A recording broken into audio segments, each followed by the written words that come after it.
మీ business ఏదైనా మీ ఊర్లో promotion చేయాలంటే అది సుమన్ టీవీతోనే సాధ్యం. ఇప్పుడే సంప్రదించండి. హాయ్ హలో నమస్తే వెల్కమ్ టు సుమన్ టీవీ. నేను మీ శ్రవంతి. ప్రస్తుతం మనం ఇప్పుడు రాజన్న సిరిసిల్ల జిల్లా ఎల్లారెడ్డిపేట మండలం బొప్పపూరు గ్రామంలో ఉన్నామండి. బొప్పపూరు గ్రామంలో చూసుకుంటున్నట్టయితే ఒక చిన్నపాటి గుడి అండి, చెన్నకేశవ స్వామి గుడి అండి. చాలా చక్కగా అద్భుతంగా ఉంది. వేరే పని మీద వస్తే నాకు ఆకర్షించింది ఈ గుడి అనేది. ముఖ్యంగా గుడే కాకుండా ఇక్కడ ఒక శ్రీనివాస్ పంతులు గారు ఉంటారు. ఆ పంతులు గారు మాట్లాడుతుంటే కూడా ముత్యాలు రాలుతున్నాయండి.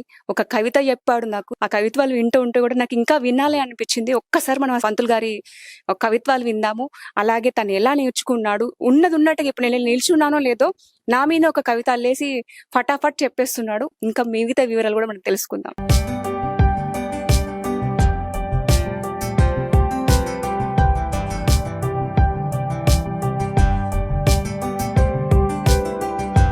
టోటల్ గా ఇప్పుడు చెన్నకేశవ గుడి లోపలికి వచ్చినామండి. లోపలికి రాగానే మనకు ఆంజనేయ స్వామి వారు అయితే దర్శనమిస్తున్నారు. గుడి చూడండి, చాలా చిన్నగా ఉన్నా కూడా ఎంతో మహిమల గుడి అండి. 400 సంవత్సరాల నాటి గుడి అండి. ఇది చాలా ప్రాముఖ్యత ఉంది అని చెప్పేసి ఈ పంతులు గారు అయితే మనతో అన్నారు. ఒక్కసారి మనం ఈ పంతులు గారితో మాట్లాడదాము. ఈ గుడి గురించి కూడా మనం పంతులు గారిని అడిగి తెలుసుకుందాము. ఇక్కడే ఉన్నారు పంతులు గారు. ఒక్కసారి టెంపుల్ ని చూపిద్దాం అంటే అమ్మా ఇప్పుడు అంటే నిజంగానే మనం టైంలో వచ్చాము, కానీ ఇప్పుడు అమ్మా ఇప్పుడు తీయొద్దు కదా, అందుకే నేను తీయలేకపోతున్నాను, ఏమనుకోకండి. కానీ నేను మాట్లాడతాను, ఈ గుడి గురించి కూడా నేను చెప్తాను. ఈ పూర్తి గుడి గురించి కూడా నాకు చాలా తెలుసు, నేను అన్ని విషయాలు మీకు వివరంగా చెప్తానని చెప్పేసి అన్నారు. ఒక్కసారి మనం వారిని కలుద్దాము, ఒకసారి మనం వారితో మాట్లాడదాం. సో ఇప్పుడు మనతో మాట్లాడడానికి చెన్నకేశవ దేవస్థానం పంతులు గారు, ప్రధాన అర్చకులు కూడా వీరే. ఒక్కసారి మనం వారితో మాట్లాడదాం. శ్రీనివాస్ గారు సార్ నమస్తే. నమస్తే, ఎలా ఉన్నారు? లోకా సమస్త సుఖినో భవంతు. సో చెప్పండి, నాకు ఇక్కడ కొంచెం చూడగానే చాలా ఏళ్ల నాటి చరిత్ర గల గుడి అనిపించింది. ఒక్కసారి ఎందుకు నాకు మీతో మాట్లాడాలనిపించింది. సో నాకు ఈ గుడి గురించి కొంచెం చెప్పండి. ఇది పూర్వకాలము ముప్పవరం రంగారావు అని కారణం వ్యక్తి కట్టించాడు. దాని మీద గంట కూడా ఉండే, అది దొంగలు ఎత్తుకుపోయారు. ఇక్కడ నుంచి కొద్ది దూరంలో కొలన అనేది ఉండే, అక్కడ కొలన స్నానం చేసి ఇక్కడ తపస్సు చేసేవారు.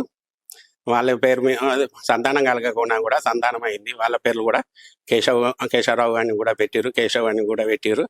ఇది పురాతనమైన దేవాలయము. అంటే దాదాపు ఎన్ని సంవత్సరాల నాటి గుడి ఇది? 400 సంవత్సరాల క్రితం 400 సంవత్సరాల క్రితం గుడి అన్నమాట. చాలా ప్రాముఖ్యత ఉన్నది. మళ్ళీ మరియు ఒక ఆమెకు కళ్ళు కనిపించకపోండి ఇక్కడ తపస్సు చేసి ఆ కొలంలో కొంచెం లైట్ గా రేచికట్ లెక్క చిన్నగా కనిపించు అక్కడ పోయి స్నానం చేసి ఇక్కడ తపస్సు చేసుకుంటే ఆ కొలనులో ఆకులు ఉన్నాయి, నీటి మీద అవి తెచ్చి దంచి కళ్ళ పోసుకోమని చెప్పిండట స్వామివారు. కళ్ళలో పోసుకుంటే మళ్ళా ఈ కళ్ళు కనిపిస్తే కనిపించేవో లైట్ గా కనిపించేది కూడా పోతుండొచ్చు అనే ఉద్దేశంతో ఒకటే కళ్ళ పోసుకున్నది ఆకురసం. కన్ను కనిపించింది కానీ మళ్ళీ ఆ తర్వాత ఎంత తప్పు చేసుకున్నా కూడా ఆమెకు ప్రత్యక్షం కాలేదు, చెప్పలేదు. ఇప్పటికి కూడా ఒక కన్నే కనిపిస్తుంది. సో చెప్పండి ఇంకా ఈ గుడి గురించి. అంటే గుడి ఇక్కడ బ్రహ్మోత్సవాలు జరుగుతాయి. ఉగాది నాడు పంచాంగ శ్రవణం, దసరా నాడు రథం ఉంటది. మళ్ళా పక్కకున్న శివాలయంలో మా శివరాత్రి నాడు పూజలు జరుగుతాయి, బ్రహ్మాండంగా జరుగుతాయి. ఇక్కడ దసరా నాడు కూడా మంచిగా జరుగుతుంది బ్రహ్మోత్సవాలు. మీరు ఇప్పుడు ఇక్కడ పూజ చేయబట్టి ఎన్ని సంవత్సరాలు అవుతుంది? 30 సంవత్సరాలు. అంటే ప్రాపర్ అంతా ఇక్కడేనా? ప్రాపర్ అంతా ఇక్కడనే. మా బాబు ఇల్లరికం వచ్చిండు. మా అమ్మమ్మది చెల్లాపురం నుంచి, దుబ్బాక దగ్గర నుంచి చెల్లాపురం. అమ్మమ్మకు పిల్లలు లేకుంటే అమ్మకు ఒకతే బిడ్డ. బాబు ఇక్కడికి ఇల్లరికం వచ్చాడు. అప్పటి నుంచి మేము. కానీ ఇంకా నేను మీ గురించి విన్నాను, మీరు చాలా చక్కగా కవితలు కూడా చెప్తారంట. మా కోసం, మా సుమన్ టీవీ ప్రేక్షకుల కోసం కూడా ఒక చిన్నపాటి కవితలు చెప్పండి. మాతా పితృ పరందైవం నదైవం పితృమచేత్ సర్వతీర్థ ఫలజ్ఞేయం మాతా వందనతాం సదా మాతా పితృభ్యో నమ. ఈ కాలంలో బ్రతుకున్నప్పుడు బాధలు పెడుతున్నారు, వారు మరణించాక అంతిమయాత్రలో బాంబుల మూతతో బంధువులను భయపెట్టిస్తున్నారు. కొందరు ఇచ్చేవారుంటే తీసుకునేవారు ఉంటారు, కట్టమని అంటే కళ్ళు ఎర్ర చేస్తారు. త్రాగడానికి ఉంటవి కానీ తల్లికి అన్నం పెట్టరు, తల్లికి మంచినీళ్ళు ఇవ్వరు కానీ తద్దినానికి అందరికీ త్రాగిస్తారు. తల్లికి ముద్ద బువ్వ పెట్టరు కానీ తనయులకు ముక్కలు వేసి ముర్పెంగా తినిపిస్తారు. గంటెడు బువ్వ పెట్టరు కానీ గయాల శ్రాద్ధం పెడతారు. తల్లికి గోరు ముద్దలు పెట్టరు కానీ గోరికి నైవేద్యం పెడతారు. బ్రతికి ఉన్న అవ్వకు బువ్వ పెట్టరు కానీ కీర్తిశేషులైన అయ్య పేరు మీద పిండాలు పెట్టి దండలు వేసి బియ్యాలిచ్చి బీర్లు తాగుతారు. అత్తను ఆహ్వానిస్తారు, అవ్వని గింటేస్తారు. కనికరం లేదురా కన్నవారిపైన, న్యాయం లేదురా కొడుక, ఎగ్గు లెగ్గు పెగ్గు జగ్గు ఉంటేనే మనవాళ్ళు రా కొడుక, మనమాట రా కొడుక, రక్త సంబంధం లేదురా కొడుక, మనీ సంబంధమే గాని మానవ సంబంధం లేదురా కొడుక, నీవు ఎల్లవేళలా క్షేమంగా ఉండాలిరా కొడుక. కనిపించని దేవుని కన్నా కనిపించిన కన్న తల్లిదండ్రులేమిన్నా మాతృదేవోభవ పితృదేవోభవ, జై జవాన్ జై కిసాన్. సో సూపర్ అండి. నిజంగా మీరు అంటే మీ ఓన్ గా రాసారా ఇది? వెనుకనే అందరూ పప్పన్నం పెట్టేవారు ఉండరు, నీ పెద్ద కర్మనాడే అందరూ ముద్దు మురిపాలు చూపించేవారు ఉండరు, నీ ముల్లె దుబ్బిపోయేవారు అందరూ, నీ ఆలన పాలన చూసేవారు ఉండరు, నీ 6 ఎకరాలు ఇస్తేనే అందరు, నీకు సేవ చేసేవారు ఉండరు, నీ చెక్ బుక్ ఇస్తేనే అందరు. Super super. నిజంగా చూసారు కదండి, బయట జరిగేది, ముఖ్యంగా మన చుట్టుపక్కల జరిగేది అన్నిటినీ. ఇప్పుడు కాదు కొడుకులు బిడ్డలు అని కొడుకులు ఇప్పుడు కదా సమాజంలో అదే కదా, కొడుకులు బిడ్డలు డబ్బులు తీసుకొని కూడా తల్లిదండ్రులను అనాథాశ్రమాలు వాడేస్తారు కదా. నిజం చెప్తున్నా, ఒక కన్న తల్లి నవమాసాలు మోసి కని పెంచి పెద్ద చేసి ప్రయోజకుని చేస్తే ఆ తల్లిని కొడుకులున్నా నిజంగా బిడ్డలున్నా కూడా పంచుకుంటున్నారు. ఎవ్వరి చాదకపో వృద్ధాశ్రమంలో వేసి వస్తున్నారు. అప్పుడు నిజంగా చెప్తున్నా, అంటే వాళ్ళు ఇప్పుడు మనం చిన్నగా ఉన్నప్పుడు ఎంత ప్రేమగా చూసుకుంటారండి. ఇప్పుడు వాళ్ళు కూడా ముసలి వాళ్ళు అయిపోయిన తర్వాత, వాళ్ళకు ఒక ఏజ్ వచ్చిన తర్వాత వాళ్ళు కూడా చిన్న పిల్లలే కదా, మనం వాళ్ళని కూడా ఒక చిన్న పిల్లలుగా చూడాలి కదా. కానీ సమాజంలో అలా జరగట్లేదండి. ఆ ప్రేమ ఆప్యాయతలు ఎటుపోతున్నాయి? ఈ మధ్య కాలంలో చూస్తుంటే ఆ ప్రేమ ఆప్యాయతలు ఏమైపోయాయి అనిపిస్తుందండి. నిజంగా చెప్పాలంటే ఒక్కసారి కన్నా తల్లిదండ్రులను పట్టించుకోండి. ఎందుకంటే వాళ్ళు కూడా మన చిన్న పిల్లలే, వాళ్ళు కూడా మన పిల్లలతో సమానం అండి. ఎందుకంటే మనం చిన్నగా ఉన్నప్పుడు వాళ్ళు మనం ఎంత ప్రేమగా చేసారో ఒకసారి గుర్తు తెచ్చుకోండి. 4 సంవత్సరాల నుంచి అంటే 40 గ్రామాల్లో నేను పురోహితం చేస్తా. అంటే అంటే చుట్టుముట్టు ఎల్లారెడ్డిపేట మండలం, కొండ్రవపేట మండలం, అది గంభీరాపేట మండలం. 40 గ్రామాలలో పురోహితం చేస్తారట ఈ పంతులు గారు. చాలా గ్రేట్. ఎంత ఉంటుంది పంతులు గారు మీ వయసు? మా వయసు 50 సంవత్సరాలు. అలా ఏర్పడుతున్నారా అండి? అసలు అలా ఏర్పడుతుంది. 50 సంవత్సరాలు ఉండి కూడా 40 గ్రామాలలో పురోహితం అంటే చాలా చాలా గ్రేట్. అసలు డబ్బు ముఖ్యం కదండి, అతని స్తోమతను బట్టి మేము డబ్బులు తీసుకుంటున్నాం. వేధించవద్దు, వాళ్ళు పెళ్లి చేసుకునేటోళ్ళని వేధించవద్దు. మనం వృత్తి యథాశక్తి వాళ్ళు ఇచ్చింది మీరు తీసుకుంటారు, బలవంతం చేస్తలేరు. వాళ్ళకి తోచింది ఎంత ఇస్తే మీరు అంత తీసుకుంటారు అంటారు. ఎలా అంటే అడుగుతారా మరి గింత కాదని ఉంటది అన్నారు, ఎంత కట్టమంటే గింత అని చెప్తాము. అంత స్తోమత లేదు అనుకో, ఎంత ఇచ్చినా కూడా ఓకే. కూలికి పోతే 400 వస్తాయి. ఉదయం 10 గంటల నుంచి సాయంత్రం 5 గంటల వరకు కూలికి పోతే 400 రూపాయలు వస్తాయి. మనకు ఎంత వస్తాయి? అంతే చాలు కదా. అంతే చాలు. సో మీరు ఎంతవరకు చదువుకున్నారు? 10th చదువుకున్నా కూడా ఇప్పుడు లైఫ్ గురించి ఒక నిజంగా చెప్పాలంటే కన్నా కొడుకులు కూడా అంటే చనిపోయిన తర్వాత పిండాలు పెడతారు, ఉన్నప్పుడు చూసుకోరని చెప్పేసి ఇంత మంచి చాలా చక్కని కవిత చెప్పారు. ఎలా మీరు అంటే ఎలా చెప్పారు, ఎలా రాశారు? అంటే ఎలా అంటే మనం చూస్తాం కదా, ఇప్పుడు బ్రతుకున్నప్పుడు ఏమో బాధలు పెడుతున్నారు, వారు మరణించాక బాంబుల మూతతో బంధువులను భయపెట్టిస్తున్నారు. మళ్ళా వంతుల ప్రకారం ఒక కొడుకు ఒక నెల, ఒక కొడుకు ఒక నెల, ఒక కొడుకు ఒక నెల అని కూడా పెట్టుకుంటున్నారు కదా, వంతులు పెట్టుకుంటున్నారు.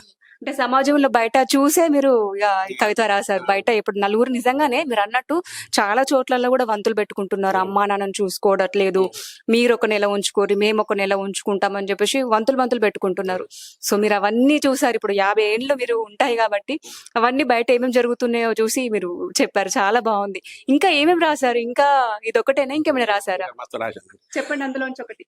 అంతస్తులో ఆనందంగా తిరిగిన నీవు భుజాల పైన నిన్ను మోయక తప్పదు, కరలాన్ పర్పుల పైన పొర్లిన నీవు కట్టెల పైన పెట్టక తప్పదు, ఏ క్షణమో తెలియదు జీవితం, నీటి మీద బుడగల జీవితం, ఆస్తుల కోసం ఆరాటం, అవయ్యలతో పోరాటం, శ్వాస ఉన్న వరకే ఆశ, అది పోతే శ్మశానానికే బాట. ఓ సూపర్, చాలా బాగా చెప్పారు. సో చూడండి ఎంత బాగా అసలు ఉన్నది ఉన్నట్టు ఇప్పటికిప్పుడు చెప్పమన్నా కూడా చెప్పేస్తున్నారు. చాలా అనుభవం ఉన్న శ్రీనివాస్ గారు, పంతులు గారు చాలా అనుభవం ఉంది. నిజంగా చెప్పాలంటే 50 సంవత్సరాలు ఉంటాయి కాబట్టి చాలా అనుభవంతో బయట జరిగే సిచ్యువేషన్ బట్టి తను చెప్పగలుగుతున్నారు. సార్ నాకు ఇంకా కొంచెం ఇంకా మంచి స్టోరీ. ఒక కన్న తల్లి ఆవేదన. కన్న కొడుకు దూరంగా ఉండి కళ్ళల్లో నీరై లోకమే చీకటై మనసంతా నీవై వేడుకల్లో వెంకటేశ్వరుని వలె ఉన్నావు, పుట్టిన రోజుల్లో పున్నమి చంద్రుని వలె ఉన్నావు, నీవు రాని కార్యాలు అమావాస్య చీకటి వలె ఉండేవిరా, నీవు వస్తే ఉదయం సూర్యకాంతిలా రాత్రి పున్నమి చంద్రుని వలె ఉండేదిరా. ఆగుతుంది నా శ్వాస నిన్ను చూడక, బ్రద్దలవుతుంది నా గుండె నీ బాధలు చూడక. ఒకసారైనా అమ్మ జ్ఞాపకం రావడం లేదారా కొడుక? ఒకసారి అమ్మను చూడరా, లేక మరణించాక మల్లెపూల దండ తీసుకుని వస్తావా రా కొడుక? నిజంగా చెప్తున్నా, ఒక తల్లి ఆవేదన ఎంత చక్కగా వివరించారో, చాలా గ్రేట్ అండి. నిజంగా చెప్తున్నా, ఇంత అంటే తొందరగా చెప్తున్నా, అవి కూడా గుర్తు పెట్టుకుంటున్నారు. అంటే రాసుకుంటారు పంతులు గారు? రాసుకుంటా అంటే మీకు ఏదైనా కవిత తొందరగా రాసుకున్నా అని కొంచెం వర్డ్స్ ఏవేవి ఉంటాయో అవి రాసుకొని పెట్టుకున్నాను నేను మొత్తం. ఇట్లా చేస్తామన్నా రాసుకుంటారు, తర్వాత కొన్ని గుర్తు పెట్టుకుంటారు. గుర్తుపెట్టుకున్నాను. సింపుల్ గా Simple. ఈజీగా ఉండేటి అని గుర్తు పెట్టేసుకుంటారు. కొంచెం హార్డ్ గా ఉన్నాయి అవును. మీరు బుక్ లో రాసేసుకుంటారు. దాదాపుగా ఎన్ని కవితలు రాశారు? 20 దాకా రాయాలి. 20 రాశారు. 20లో మీకు బాగా నచ్చిన కవిత ఏంటి? ఇచ్చేవారు ఉంటే తీసుకునేవారు ఉంటారు. ఓకే. ఎందుకంటే అంత స్పెషల్ దాని మీద? అంటే అట్లే ఉన్నది కదా ఈ రోజుల్లో, దడం మూల మీద జగత్. అవును. ఇచ్చినప్పుడు ఒక మాట, తీసుకున్నప్పుడు ఒక మాట, ఇచ్చినప్పుడు ఒక మాట. నిజంగానే. ఇచ్చినప్పుడు ఒక రకంగా, మనం ఇచ్చేటప్పుడు ఏదో అయ్యో ఎంత ప్రేమలు ఒలకబోస్తారు. ఇది మనం అడిగే ముందు కథ మనం చెడ్డవాళ్ళం అయిపోతాం. నిజంగానే సమాజంలో కూడా అలాగే జరుగుతుందండి. మనం వాళ్ళకి ఇచ్చేటప్పుడు ఒక రకంగా బిహేవ్ చేస్తారు, వాళ్ళ దగ్గర నుంచి మనం అడిగేటప్పుడు ఒక రకంగా బిహేవ్ చేస్తారు. అది ఎవరైనా కూడా సరే కదా. అవునండి. ఇంకా చెప్పండి పంతులు గారు, ఇంకా మీ ఫ్రెండ్స్, మీరు, మీ గురించి, మీ ఫ్యామిలీ. మా ఫ్రెండ్స్ అంటే లైట్ గా అందరు పరిచయమే. హలో అంటే హలో, అంతే. ఎక్కువ చెప్పు హలో బాయ్ అంతే. ఎవరితో ఎక్కువ లేదు, ఎవరితో ఎక్కువ ఉండరు. మన డ్యూటీ ఏదో మనం చేసుకుంటాం. అంటే మీరు సమాజంలో చూస్తున్నారు, అవసరం ఉంటే మాట్లాడతారు, అవసరం లేకపోతే మాట్లాడరు అన్నట్టుగా అంతే. అవన్నీ చూస్తున్నారు. అంతే అంటారా? అంతే. ఇంకా ఎక్కువ కనీసం 100 మంది ఫ్రెండ్స్ ఉండకపోతే ఒక్క ఫ్రెండ్ ఉండాలంటారు. ఆ ఒక్క ఫ్రెండ్ కూడా మీకు లేదంటారా? ఉన్నారా? ఎవరు బెస్ట్ ఫ్రెండ్? బెస్ట్ ఫ్రెండ్స్ అందరు బెస్ట్ ఫ్రెండ్. ఇప్పుడే లేదన్నారు. అంతా ఉన్నారు కానీ ఈ రోజుల్లో అది పులి చర్మం కప్పుకున్నట్టు ఉన్నారు, ముసుగేసుకున్నట్టు ఉన్నారు. అందులో ఒక్కరు బెస్ట్ ఫ్రెండ్, మనకు ఆపద వస్తే చిటిక్కున నేను ఉన్నాను, నీకు ఎలాంటి మనకు ఇంకోటి ఆపదలో ఆదుకోవడానికి ఆహ్వానం అవసరం లేదు, ఆదుకున్న వారిని మోసం చేయడం ధర్మం కాదు. నమ్మకం ఒక ప్రాణం లెక్క, ఒకసారి పోతే అది రాదు. నమ్మకం అండి, ఒక్కసారి పోయిందంటే మీరు ఎన్ని మంచి మంచి పనులు చేసినా కూడా నమ్మకం అనేది రాదండి. నమ్మకం అనేది పోగొట్టుకోవద్దు. ముఖ్యంగా ఒకరు నమ్మితేనే మనం అన్ని విషయాలు షేర్ చేసుకోగలుగుతాము. నమ్మకం పోయిందంటే ఇంకెప్పటికీ వాళ్ళు నమ్మరు. బొప్పపూర్ గ్రామంలో ఉన్నటువంటి చెన్నకేశవ దేవస్థానంలో ఉన్న శ్రీనివాస పంతులు గారు చాలా దగ్గర ఒక 30 సంవత్సరాల నుంచి ఇక్కడే ప్రధాన అర్చకులుగా ఇక్కడే పనిచేస్తున్నారు. దాదాపుగా శ్రీనివాస్ గారికి ఒక 50 సంవత్సరాలు ఉంటాయి. 50 సంవత్సరాలను కూడా బయట జరిగే సిచ్యువేషన్ అన్ని గమనించుకొని మంచి మంచి కవితలు రాశాడు. దగ్గర ఒక 20 కవితలు రాశాడు. అందులో మనకు ఒక 3-4 విన్నాము. చాలా చక్కగా అద్భుతంగా ఉన్నాయండి. తను కూడా ఇంకా ముందు ఇంకా మంచి మంచి కవితలు రాయాలని, ఇంకా ముందు స్థాయిలోకి వెళ్ళాలని చెప్పేసి కూడా నేను మన సుమన్ టీవీ ద్వారా నేను తెలియజేస్తున్నాను. Thank you sir. సో ఇదండి బొప్పపూర్ గ్రామంలో చాలా ఇంతే చిన్న గుడి అండి, చాలా బాగుంది. దగ్గర ఒక 4 సంవత్సరాల ఏళ్ల చరిత్ర గల గుడి ఇది. చాలా ప్రాముఖ్యత కూడా ఉంది. పెళ్లి కాని వాళ్ళకి పెళ్లిళ్ళు అవుతాయంట, పిల్లలు లేని వాళ్ళకు కూడా పిల్లలు పుడతారు మేడం.